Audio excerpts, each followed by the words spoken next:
c'est à Damas que j'ai rencontré des cadres du Hezbollah.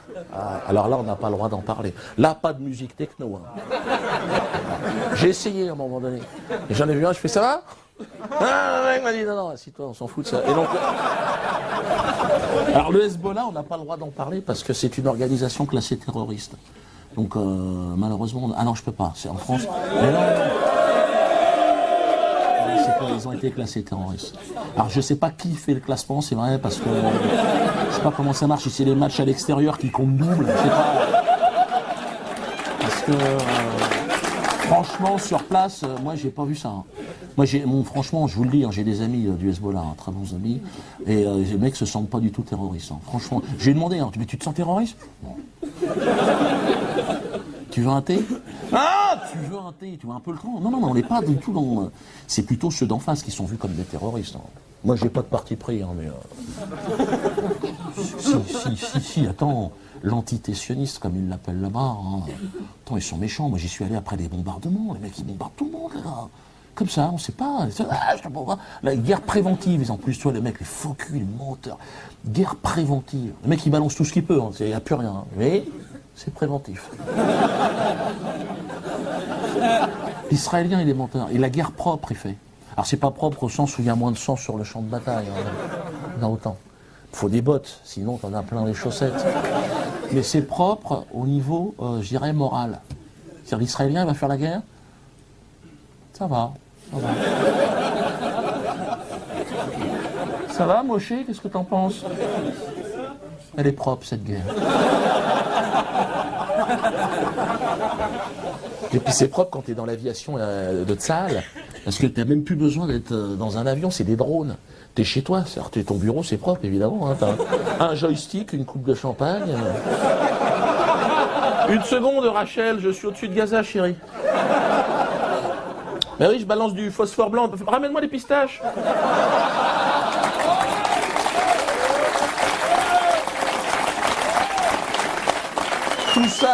Tout ça, évidemment, hein, dans le cadre des conventions de Genève. J'aurais pu faire un spectacle entier sur les conventions de Genève. Conventions qui ne concernent bien évidemment que le canton de Genève. Hein. Sortie de Genève, open bar, lâche-toi. Flottille dans ton cul, phosphore blanc pour tout le monde. Non, franchement, c'est... Et tout ça sous l'observation, enfin, attentive de l'ONU, tu sais, l'ONU, des collègues humoristes à moi. Hein. À chaque fois qu'Israël est impliqué, je regarde l'explication de l'ONU. À chaque fois, ils interviennent à un moment donné chez moi. Je taisez-vous, il y a l'ONU qui parle. Enregistre. Le mec, bien habillé, le gars, il arrive. Non, cette fois-ci, non. Je crois qu'il faut quand même arrêter. Hein? Ça va, j'ai pas été trop... On se retrouve à la cantine, d'accord. Et alors, l'expression tout en haut, au-dessus, il n'y a personne. Hein. Devant laquelle tout le monde se couche, tout le monde se prosterne, le crime contre l'humanité.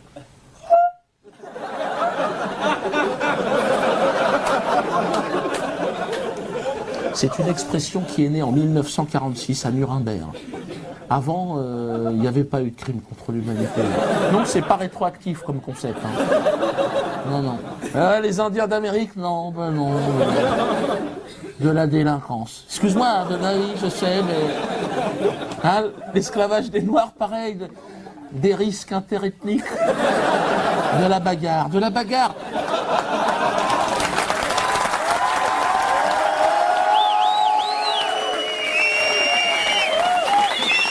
Le crime contre l'humanité, 1942-1944. Oui, jackpot. Alors, je sais, certains vont me dire, Dieudonné, attention, est-ce que ce genre de discours devant un public pas averti, est-ce que ça n'est pas incité à la haine, antisémite? Non, je ne suis pas antisémite, que les choses soient claires. Hein, donc toi, ça te fait marrer. Non, je suis pas antisémite. Déjà, j'ai pas le temps.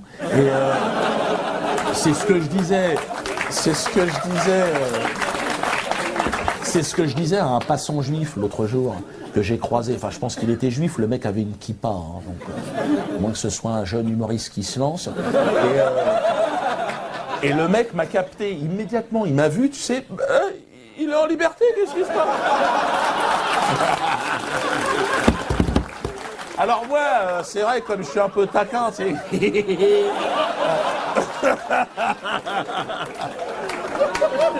Le mec était terrorisé, tu dis, non, non, calme-toi.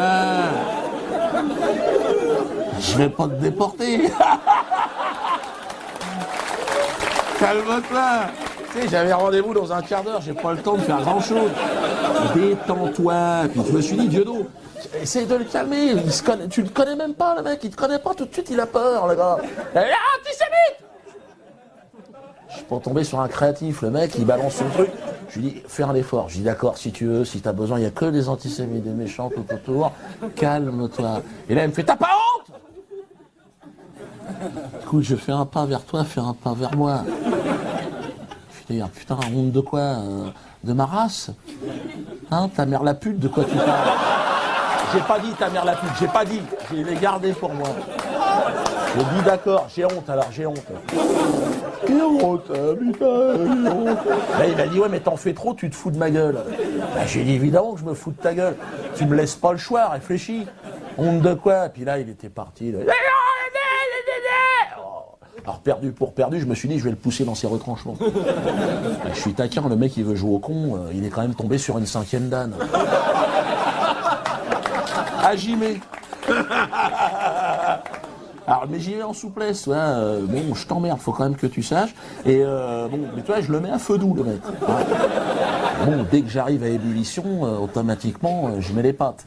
Donc,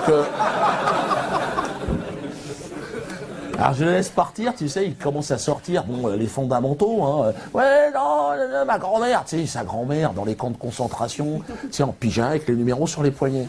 Donc là, je me dis, c'est le moment de porter les stockades. Tu te décales, tu piques, tu comprends? Le mec, je lui dis, il faut que je te dise, ta grand-mère, j'en ai rien à foutre, on va commencer. Et je vais même te dire, je lui pisse à l'arrière.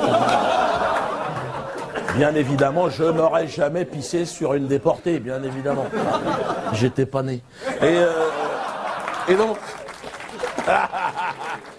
Mais je lui dis, qu'est-ce que tu m'emmerdes avec ta grand-mère? Est-ce que je te fais chier avec ma grand-mère, moi, qui est morte grillée sous le napalm de l'armée française au moment de l'occupation du Cameroun?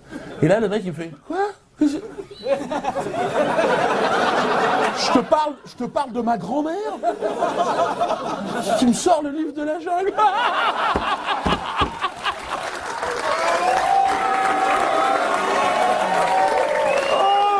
Je lui dis, bah oui, mais Balou, il est pas content, Balou. Il en faut peu pour être heureux. Là, j'ai pas le compte. Là, le mec, il était, je te jure, il cherchait de l'oxygène. Il était là, il cherchait un regard complice, ouais. Et pas de chance pour lui, il tombe sur un mec qui m'avait reconnu, un touriste algérien en vacances à Paris. Il n'aurait pu mieux tomber, le mec. Le mec m'a reconnu, pensant que je discutais avec un copain. Il arrive, il tend son appareil, il dit « Tu peux nous prendre en photo ?» L'autre « Jamais, les antisémites !» Bon, là, on était partis, on jouait en double.